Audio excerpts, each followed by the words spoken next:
Yeah, hello and welcome to today's QF special webinar in February 2025 with the topic Efficient End-to-End Test Automation with QF. The webinar, as I said, will last about 1 hour. My name is Thomas and I work at QFS as a developer and advanced trainer. And in today's webinar, however, I will rather stay in the background as we have a special guest today. Since September 2022, QFS is part of MGM Technology Partners, but even before this, we have been in close contact with our guest today for several years and have supported her in her test automation with QF. And now we'll hand over to my colleague from MGM, Lilia Gargouri. Thank you so much for the introduction. Hello, everyone. Thank you for joining our webinar today. We will share some insights about efficient end-to-end test automation with QF. My name is Lilia. I am head of quality assurance at MGM Technology Partners. Let me shortly introduce MGM. MGM is a software house. We are specialized in the software development of enterprise software. It means complex requirements, complex business, long-life applications, which is very challenging also in automation. Special sectors, most of our enterprise applications are in e-government, e-commerce, and insurance sectors. MGM is about 30 years old. We have almost 1,100 employees, over 19 locations. MGM has many daughter companies. One of them since 2022, as Thomas mentioned, is Quality First Software, QF. With this company, we are working very closely since over a decade in different topics in the end-to-end test automation. As you may see here, MGM has an 8-Wave low-code owned platform. We develop many web applications using the 8-Wave low-code platform. And from this, I have my own innovation with a model-driven approach for the end-to-end automation to get more efficiency in this domain. I will show this at the end of my presentation. This slide is showing my career path over all the years till last year. I joined MGM in the year 2000. At that time, MGM was a small company with almost 30 employees. I worked in my career over 15 years as software developer in different projects and for different customers. And you may see here in June 2013, something basically coincidental, it was not on purpose, happened and changed my career path from software development to quality assurance. And this was QF. If you are curious to know what happened here, please feel free to have a look in our blog. There is a blog in QF. Maybe Thomas will share this. You can read more about this coincidental change. For me, combining knowledge in both domains, software development and quality assurance, is very, very advantageous. In the quality assurance over a decade now, I am very specialized in end-to-end test automation with QF. As I mentioned before, I have my own innovation that I will show later. Currently, I am leading the technical quality assurance of the 8-Wave low-code platform. And additionally, I am project manager of the MGM quality team. This is a cross-project team. We support and we are accompanying projects and customers by efficiently setting up and implementing their end-to-end test automation projects. Here, shortly, my email address and my LinkedIn link in case you would like to network with me or you have any questions at the end of the presentation that are not answered, or you are interested to have consultancy in efficient end-to-end test automation. Feel free to contact me. Thank you. Now let us start with the topic. First of all, I would like to present our test automation team, QF test automation team at MGM. At MGM, we have in the MGM quality team 52 test automation experts. 41 of them are career changers. As you see, we involved a manual QA and also business analysts in this low-code test automation with QF tests, and they are efficiently acting in over 30 projects. Sitting and we are sharing in 10 locations, so we are really very distributed over all the globe, and we are sharing together efficiently a license server with QF test licenses and performing implementation of end-to-end tests for different UI technologies. The most used one of them at MGM is web. Where do we use QF tests for testing? Which kind of tests? Mainly and primarily, we use QF tests for end-to-end test automation. It means we simulate the end user and we test from the end user perspective, not from the developer perspective. It's from the end user perspective by simulating business processes from the end user perspective automatically with QF test, detecting also integration defects. Why? Because we are testing on an end product. It means no mock data, no mock things. This is the real application that have to go live.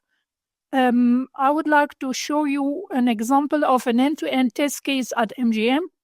So you see here, there is a registration taking place on web, then we log the user, we navigate to the form, we fill the form. Forms of enterprise software are very extensive. We are talking here about maybe around 2,400 input fields. After finishing filling the form, we check it on the sending page, which is read only. We submit the form.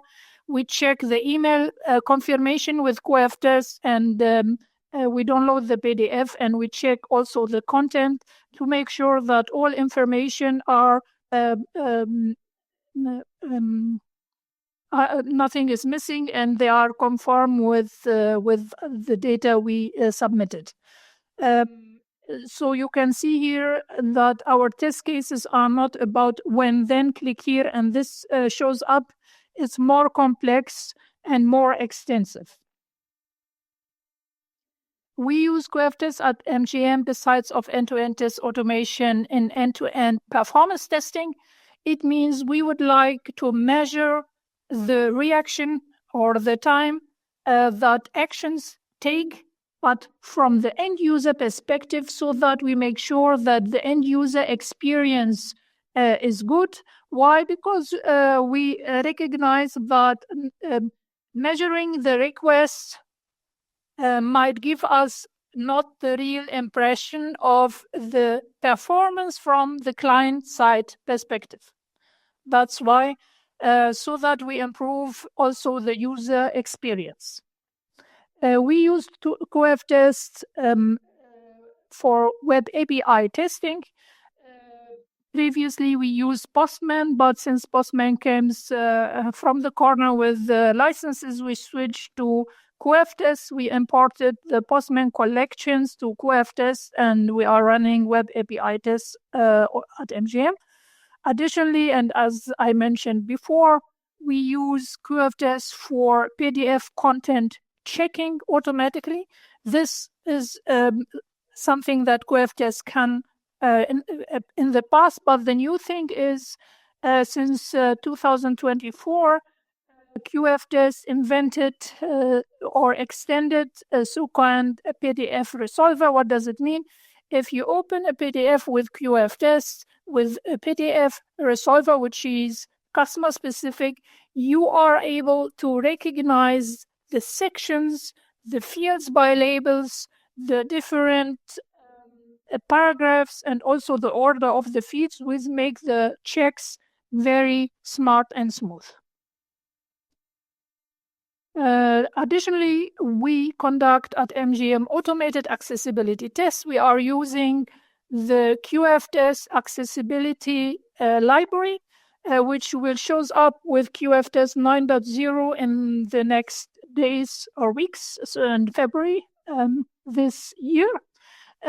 We test our applications, we test the accessibility aspects nightly, and we profit from the clear and nice accessibility report or run log of QFTest showing us which rule is basically violated and the why and where it can be fixed, so that we can create very quickly the bug tickets.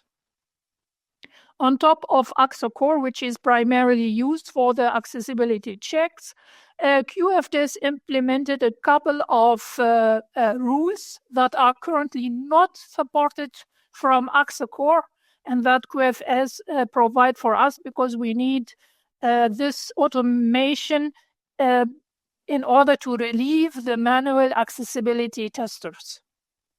The accessibility testing covers automatically about 37-50% of the accessibility tests. The rest have to be done manually, and this is important. Additionally, we conduct mobile testing. This is just an example of Android plus web in one single test scenario.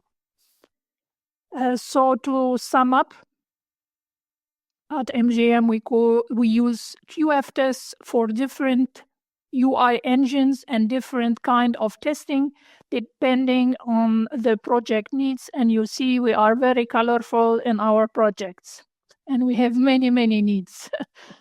This chart I created last year showing clearly that the number of projects at MGM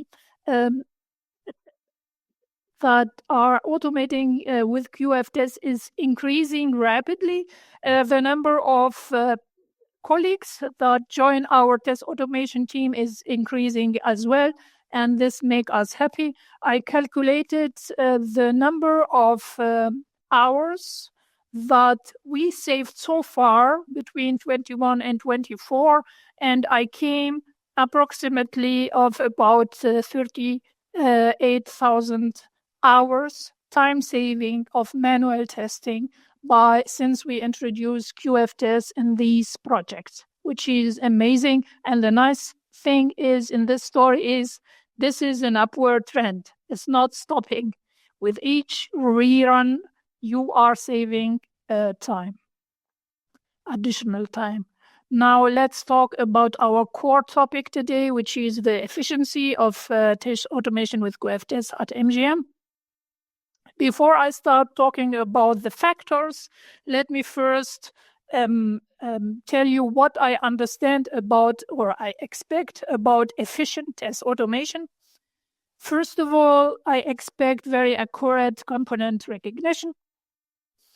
Secondly, I want to have high test coverage with minimal effort in automation. It means maybe less test cases with high test coverage or with high business coverage. I would like to have many test cases, or despite increasing number of test cases, I would like to have low maintenance always. I would like to have high flexible test execution runs. I would like to have stable executions, no flakiness, which is time consuming. I would like to have fast executions despite the increasing number of test cases. How can you challenge with this? And I would like to have fast analysis of test reports so that we can get the results as soon as possible, best yesterday, right? So efficiency in test automation is, for me, the combination of all of this at once. Not one thing, is all of this. It's and not or. Now let we talk about MGM and how did we introduce or how did we brought efficiency in test automation. First of all, let we start with the accurate component recognition. So at MGM, and now let me take A12 as an example of an application. So for the A12 applications, we implemented with QFTest, and we started very early, a very powerful and small component called the CustomWebResolver. Custom means it's project specific. This component is mapping each single UI element from my application to QFTest. Let me show you an example. This is an HTML of A12. We invented and introduced very early an attribute which is called data rule. The name we invented, just you can call it for testing purposes. This attribute is for testing only. If the A12 widget team introduce a widget, this attribute is required. They have to implement it or to provide us with it. The data role attribute is unique and never change, no updates. So they can change the class, the role, any other attributes, but not the data role attribute. So what we did in our resolver is we mapped every data role attribute we need to a QFTest class, and therefore we are able to accurately target this UI component. Let me give you an example. As I mentioned, really A12 is just an example. You can use this component or this feature in any web application. So after opening the browser, you just call the install CustomWebResolver node, and this node contains all these kinds of mappings. So let me give you just small examples. This is here data role. We are mapping the data role to different attributes of the table. This is another example, but without data roles. So you see here, I map the class, the CSS class info, having the tag EI, having the ancestor table set. So it means this widget or this element will be identified only if the parent is table cell.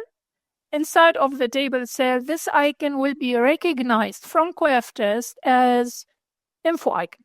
So it's by class, by type identification, which is very, very precise. Yeah. I think my colleague Thomas will provide you with a link to another webinar talking about the web resolver. It's really a very powerful component which centralizes the component identification, making the maintenance of the identification very central and very simple.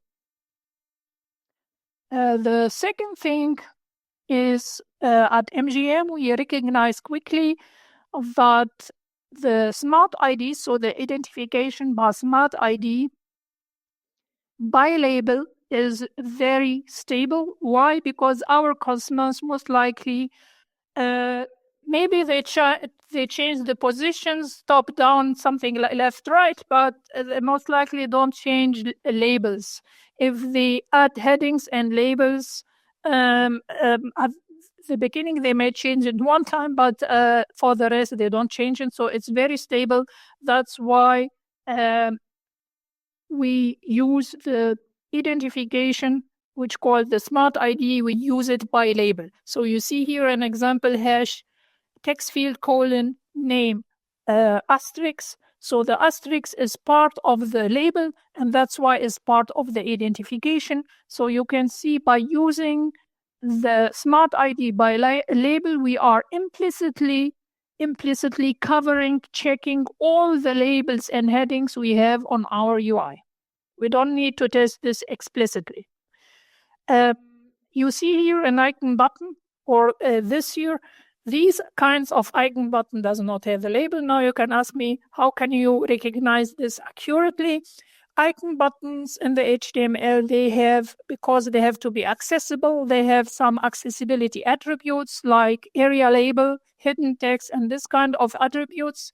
So in our resolver, we retrieve these kinds of attributes and we provide them so that we can target an icon button by these kinds of hidden text. And additionally, we are implicitly testing the accessibility of this kind of icons. Yeah? In regression. Okay, the next thing we use at MGM intensively is not only the smart ID by label, but also the scopes. What does it mean? I have here an example. We have here a widget or a text field, input field with the label name twice. We have it in the section contact data, and we have it again in the section company. So now how can we accurately target the second one, not the first one? This you can do in QF-test by using the scopes. What does it mean? It means you say to QF-test explicitly forget about all the HTML and focus only on this area, on the scope. So the syntax of the scope is very easy, is add scope, and then the smart ID of this area you want to target. And now you can address any UI element within the scope, any children of this parent.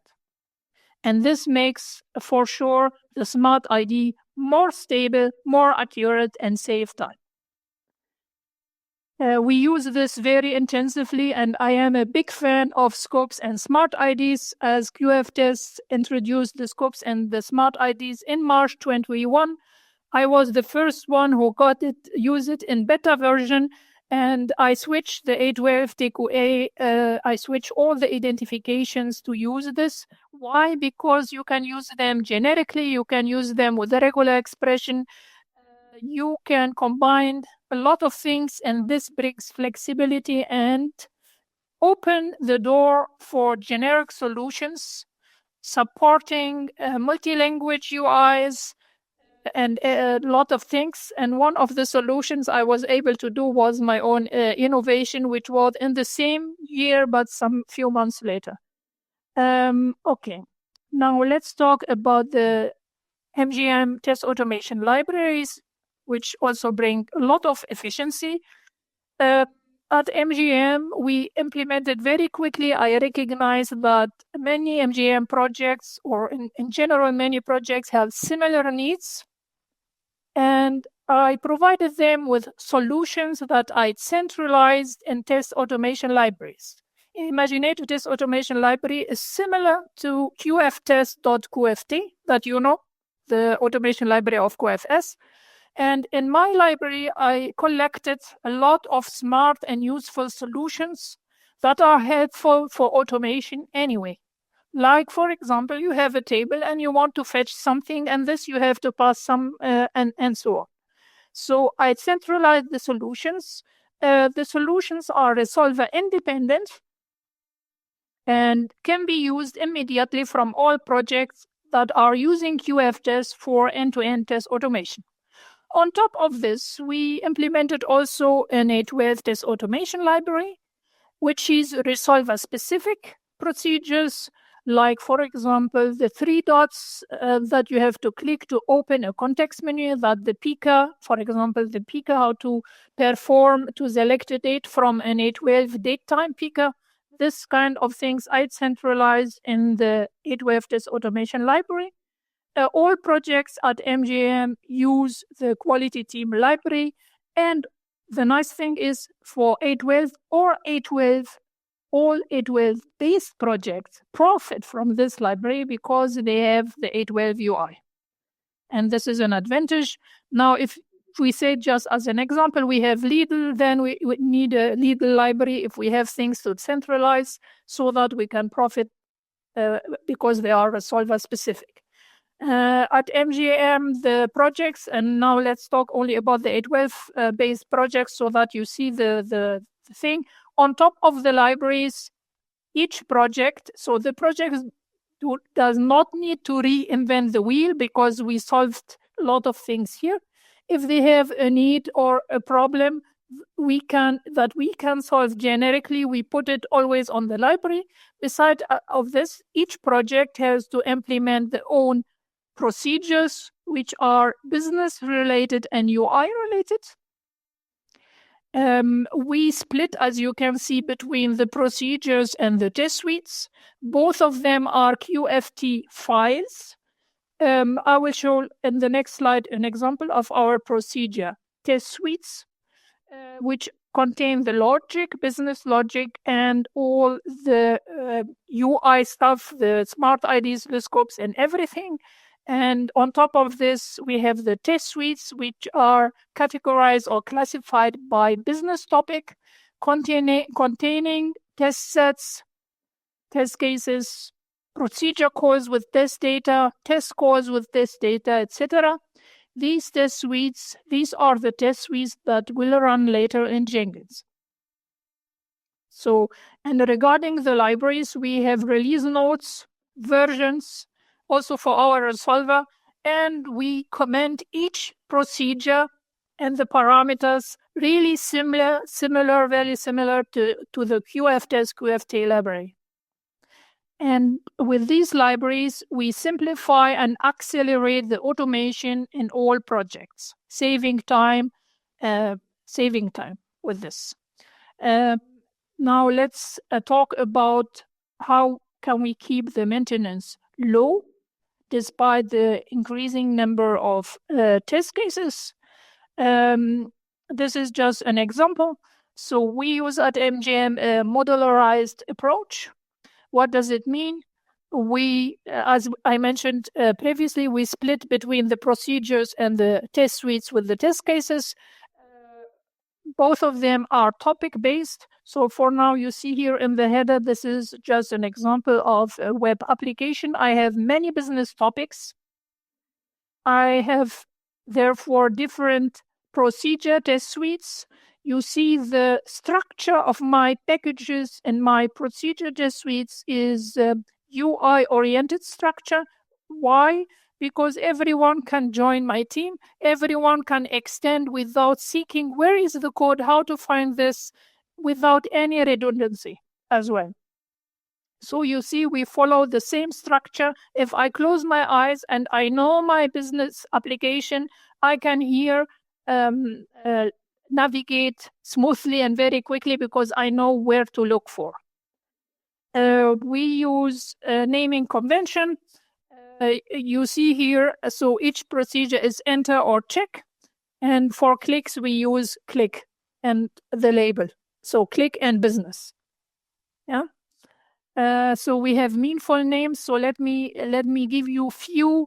This is not everything, but few aspects that bring decrease maintenance. So UI-oriented structure of packages. So clear structuring, centralization and parameterization of actions and procedures. Meaningful names everywhere. Naming convention so that you have clean code. We split and classify things by business, primarily by business. We centralize scopes and smart IDs if they are used everywhere in my different test suites, and we use global variables. We use IDs, smart IDs or scopes by regular expression to bring flexibility and decrease the maintenance of these smart IDs. We avoid using complex procedures. We try to use modularization everywhere, and we try to reuse every test case and avoid redundancy despite multiple browsers, multiple operating systems, multiple technologies, or multi-language applications. Let me talk now about test execution. Here I see three important aspects. They have to be stable, flexible, and fast. Aspect number one, how can I get stable execution?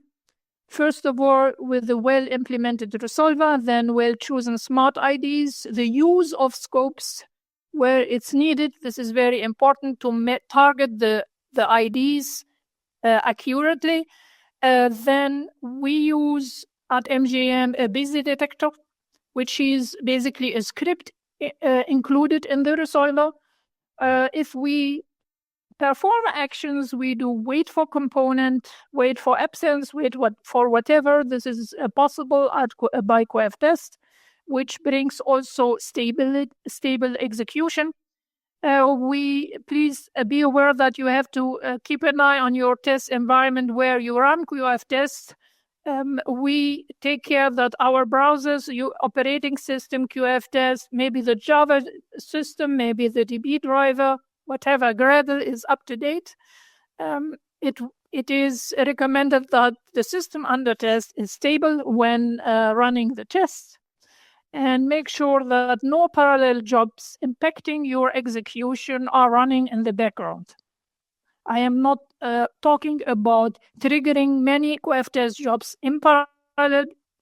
That does not impact each other because they maybe redirect different data. I am talking also about other jobs that may be triggered by developer, impacting maybe your performance or impacting your database. We want flexible execution. This we achieved by MGM by doing the following approach. Each test case is considered as a unit, is absolute independent, and can run at any time. Same thing we did for our test suites. Each test suite is independent from others and can rerun at any time. Now you can tell me there are a lot of exceptions, yes, where you cannot rerun at any time and you have maybe to run a dump or restart something. I am here talking about the majority of, at MGM, at least the majority of the tests can be flexible designed. That's why we do it, and this brings efficiency and a lot of flexibility in execution. We take care that our test suites, each test suite does not exceed 16 minutes, so 1 hour when running. Maybe it's for you too high. For us, this is moderate. If it exceeds 1 hour for us, then we split it. Since our test suites are modular anyway, because we use modularization everywhere, we can split the topic because the test suite reflect a topic. We can split it in 2 subtopics, and that's it. And then we get this time divided by 2. So we do not tolerate large test suites because they are blocking the run, and they are blocking maybe because you are waiting for the results as soon as possible. We have the ability to run few test cases, a selection of test case by classification, so topic, say smoke, only integration or whatever in Jenkins, and we are flexible to strategically orchestrate our tests the way we want and we need. This is just an example in 8.12. Takeaway, if we have a release candidate to test in automation, we first run the resolver smoke test to make sure there are no breaking UI changes in 8.12 impacting the smart IDs. And then we run the smoke test, then the systems integration test, and then at the end, the functional test. And now let's talk about fast execution. As I mentioned, most likely the number of test cases is scaling. How can we keep the execution fast? Is mathematically not possible. These are 7 approaches we do at MGM, all of them. Just as an example or inspiration for you, maybe you can you find one of them useful for you. So first of all, eliminate redundant test cases.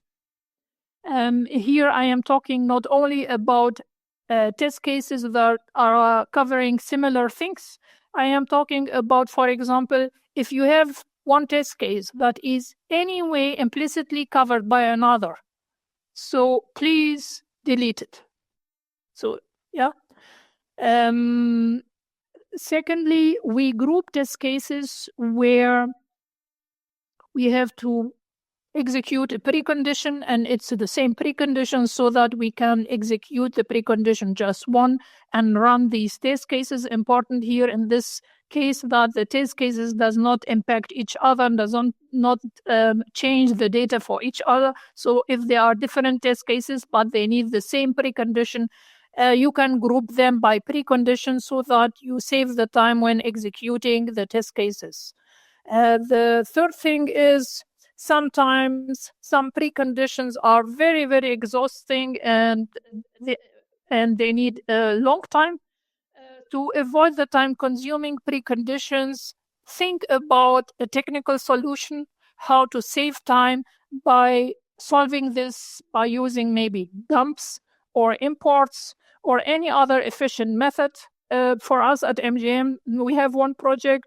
In this project, they run another test suite with QF tests, filling the UI with the preconditioned data.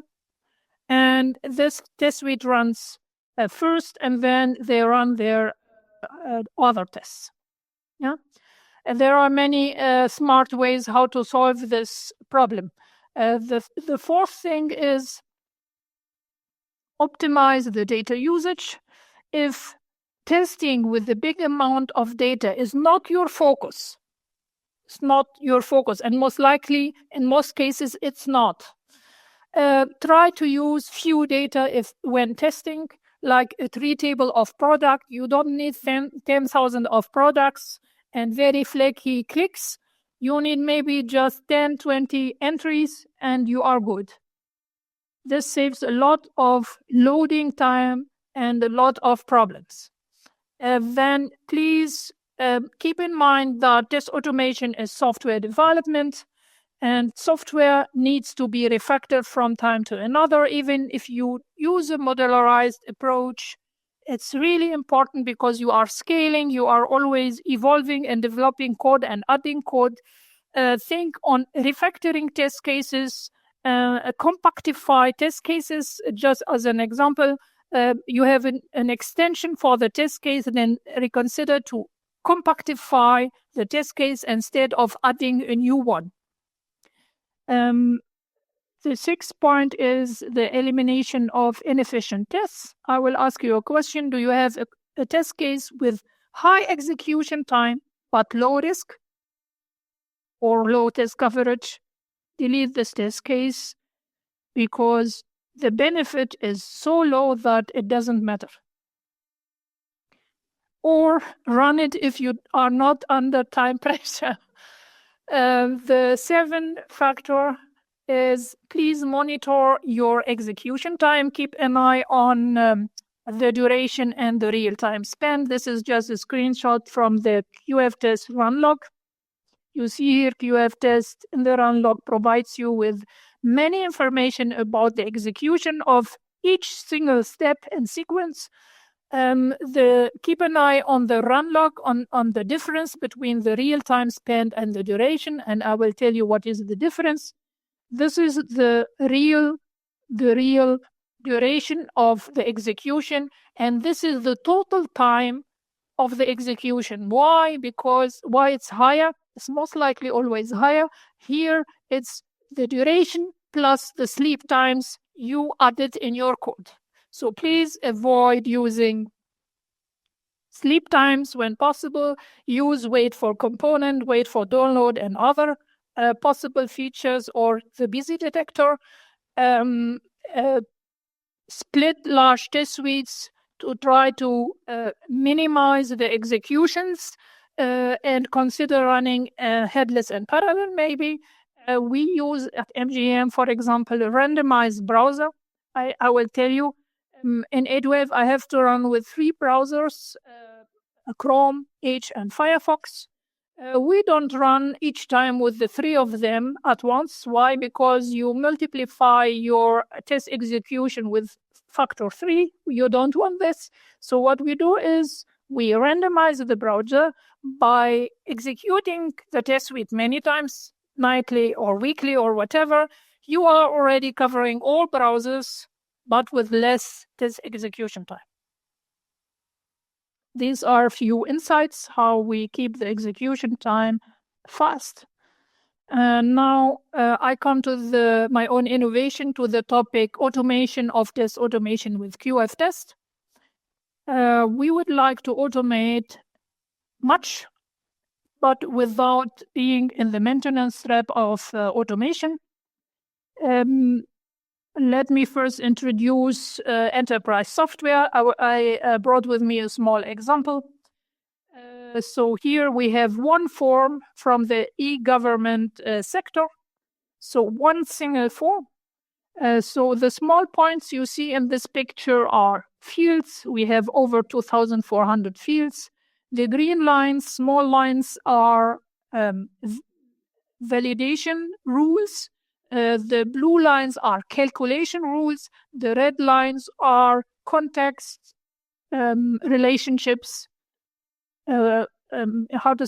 crossover context relations. So you see, this is one single form, and you have to fill and check this form and submit the form for different variations, for different German states, for different years.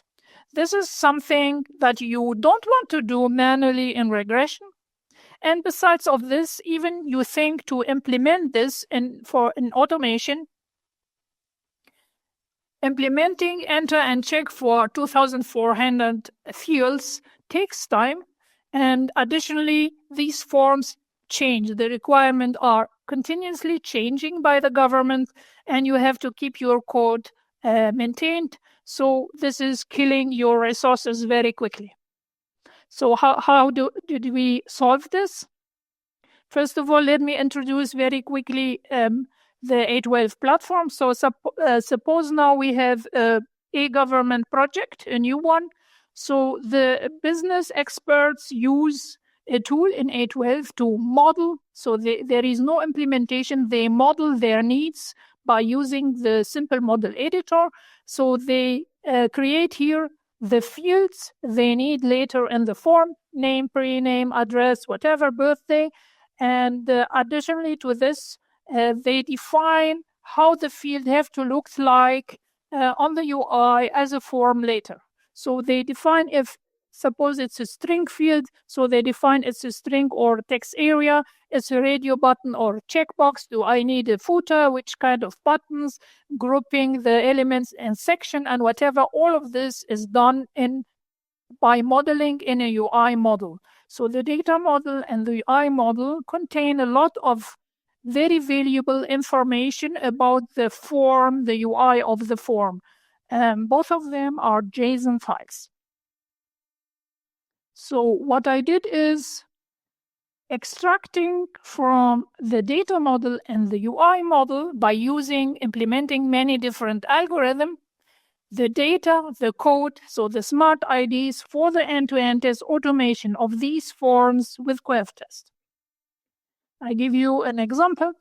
So I extracted the field labels, the type of the field in A12, and I did the mapping to the QuefTest classes. Is the field read only, yes or no? And then in the second step, I generated the smart IDs by label.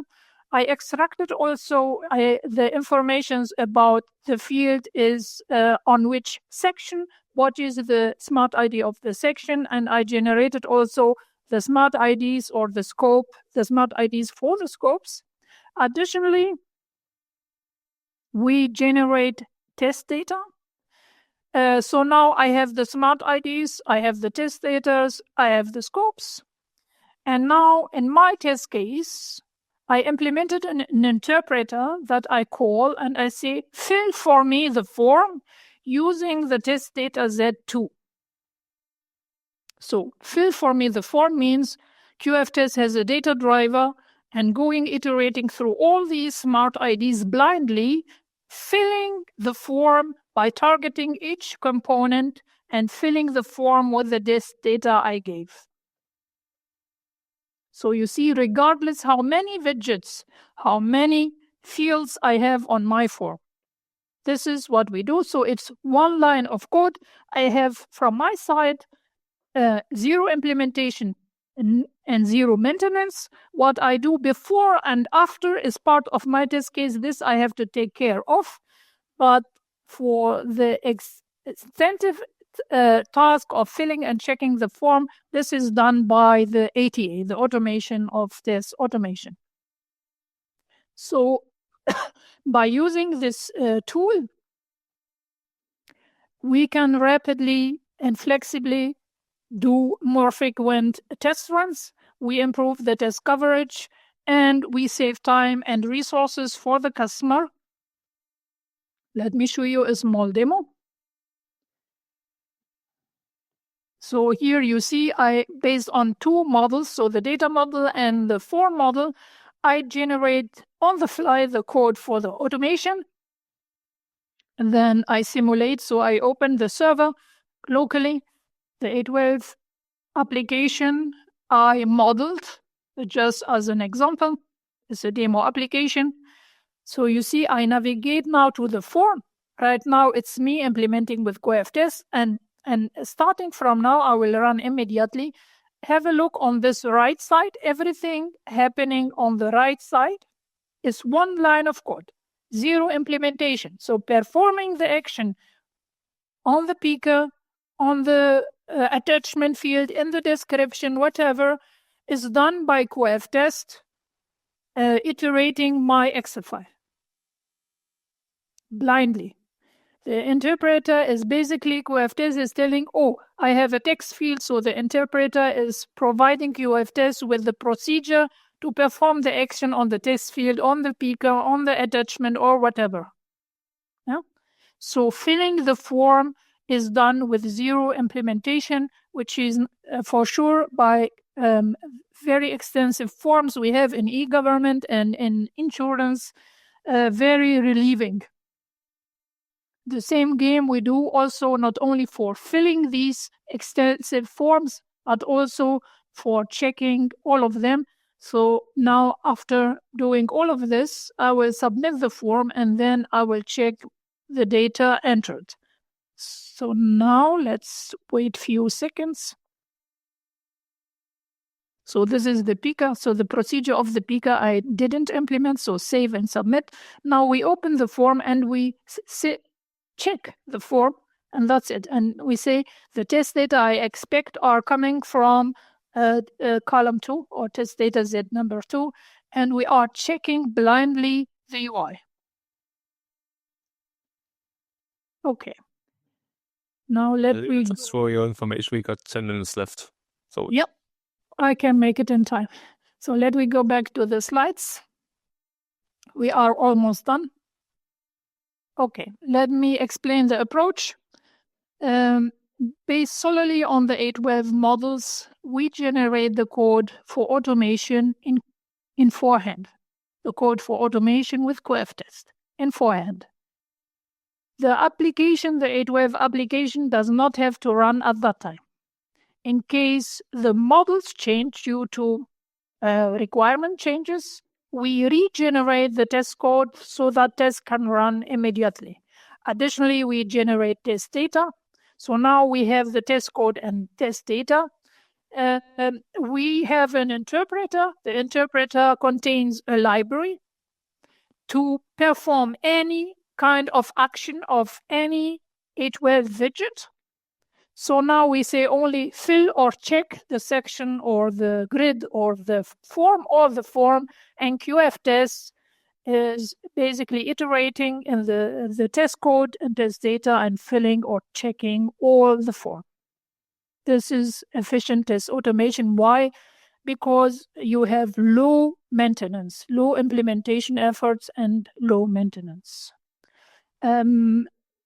We have at 812, we introduce now UI flows models, which are like this, where you can have all the test cases designed, modeled. This is something coming. This is something new coming with the next 812 version. So I have to implement 88 2.0, which extract the UI test cases, so the end-to-end test cases based on the UI flows with CoFTest. This is coming in the next months. And the nice thing is this kind of automation where you generate the test cases generically is called in ES2Kobe the model-based approach. Yeah?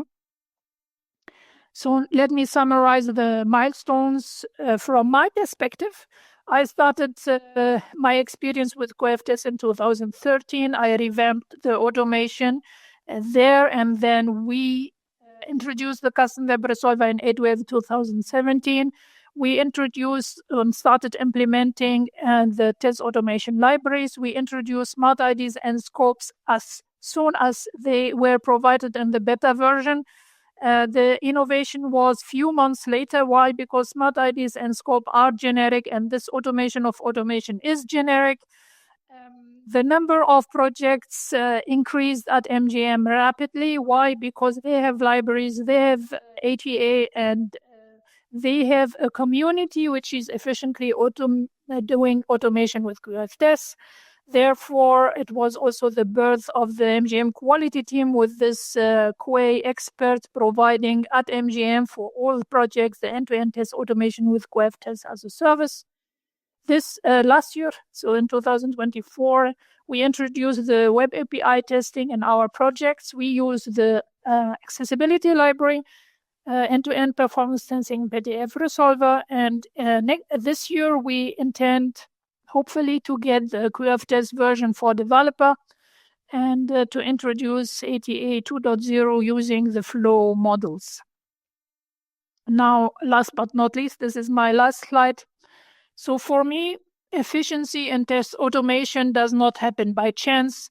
It's really the result, the sum of many small, carefully considered, smart decisions and proof practices.